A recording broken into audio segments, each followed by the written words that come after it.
Excuse me. What in the world are you thinking? Mean Gene, the first thing you need to do is to tell these people to shut up if you want to hear what I gotta say. What up, y'all? It's KMB, the sexy ninja, in the place to be for a paper Saber universe. And this is the New World Podcast. Oh my goodness, I gotta tell y'all, we're gonna talk about Collision, July 15th, 2023. Nigel McGuinness and Ian Riccaboni on commentary. I was like, yes, because we all as wrestling fans and band, you know what I mean, witnessed an amazing 2 out of 3 falls. AEW tag team titles on the line. FTR versus Bullet Club Gold. Oh my God. So let me tell you a story real quick. We're making a pork roast, and my wife has this recipe, and she's like, and when you get up, I get up at wee hours in the morning, and sometimes, because I just sleep terrible, but I got up at like 5:30 a.m., to get up there, because this thing needs to cook for like 10 hours and whatnot. I got up, and then I put everything together, put it in the pot and everything like that, then I was like, all right, now I'm going to go back to sleep, and then I was like, wait a minute, FTR, Bullet Club Gold, okay, you know what? And talk about waking my ass up. I wanted Bullet Club Gold to win this thing so bad. I really thought they had it. I was like, oh, and they went the full hour, like 5 minutes to spare, 58 minutes or something like that. But this was a tremendous match of the year competitor right here. Tag team match, man. I was rooting for Bullet Club Gold so fucking bad. I was like, come on! Bang, bang, gang, baby. Guns up, guns up. Nope.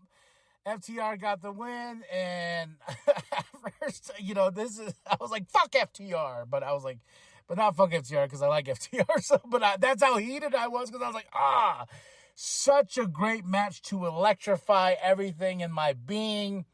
This is the way, and then, like, everything else after that was just like, like, I don't know how you start the show off this strong, and then you go, you got 2 more hours of wrestling. You watch probably the greatest hour of wrestling right now. Now you got to sit through everything else. Great match, man. Fucking awesome. So go check it out if you can. We're in Calgary. We're in the finals now for the Owen Hart Tournament Cup. Ruby Soho versus Willow Nightingale. Short, sweet. They try to do something with the spray. The first time, they didn't work. Second time, but Willow Nightingale got the win. I was okay with that. I was like, yeah, Willow! And I got to tell you, man, Ian Riccaboni did not disappoint whatsoever, because when Willow came out, he started rapping. I was like, yes! And Nigel was like, I knew I missed you. He's like, I missed you too, buddy. I wish I didn't tell you that, but yeah, Nigel McGuinness being Nigel McGuinness. But Ian Riccaboni rapped, and I was like, yes, this is one of my favorite things when him and Coleman on Ring of Honor and Willow Nightingale comes out. But shout out to Willow Nightingale winning this, the finals tournament and the women's part of this. But Tony Khan comes out wearing a cowboy hat and, Stampede Wrestling. We got to remember, presents the trophy, and they're going to have a ceremony later on.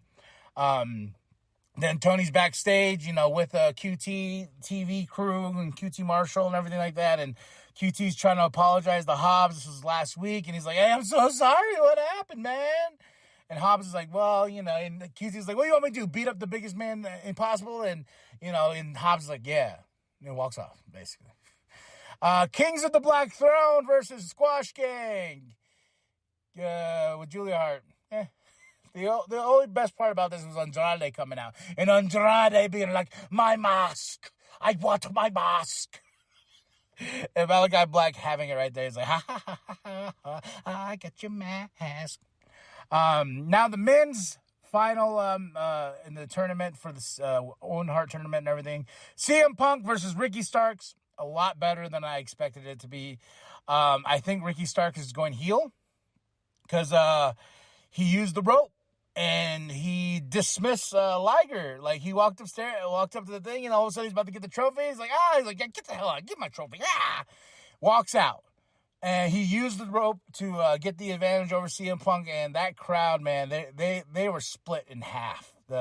CM Punk sucks. CM Punk sucks. You know, either or. I saw, was it Crybaby Man Child Phil? A sign. There's a sign that actually said boo, you know, boo this man, but it doesn't matter. I think CM Punk did really well in this match with Ricky Starks. I really like the finish too, because it's kind of like, ooh, Ricky, we're getting a little spicy, aren't we? We're getting a little spicy. Now, after all that's said and done, I honestly give this Collision like a solid. I give it a 5 just for the opening match. The tag team title match is something that I'm going to cherish and watch over and over again. This is a legend, and I hope these guys get to battle out again sometime soon, because this was a pay-per-view worthy type of match. Great counters, great falls, and everything like that. Like this show just gets the 5 out of 5 for this. And now, Battle of the Belts. Very disappointing. Orange AEW International Championship on the line. Orange Cassidy versus Lance Archer with Jake the Snake on his side. I don't know. First thing I said, though, when I was sitting there watching this, I was like, how is Orange Cassidy going to beat Lance Archer? Like, Lance Archer's a fucking beast. Like, I don't understand how he's going to do this, how they're going to make it work, make it seem too legit to quit. You know, how are we going to do this?